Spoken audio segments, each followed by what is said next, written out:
हम जब साड़ी खरीद के लाए थे तब नंदिया हमें टुक टुक टुक टुक जानिए कि मैं भाजी साड़ी खरीद के लाई टुक टुक टुक टुक टुक टुक टुक टुक टुक टुक ऐसे चली आवा थी मुँह बनाए मैं तो ना जुड़िया ना। अब भला बताओ तनी नीक हम साड़ी लावा जिज्जी कब तू खरीद के लाओ तो तू से लिए आवा थी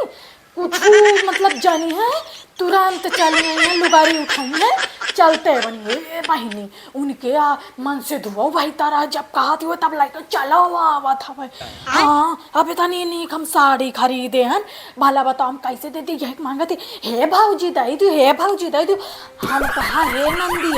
तुम चाहे रहो राजी और चाहे रहो नाराज और चाहे अपने भैया से हमका कटुआ है कि पिटुआ है कि कहूँ तपुआ है लेकिन हम ये साड़ी ना दे पाए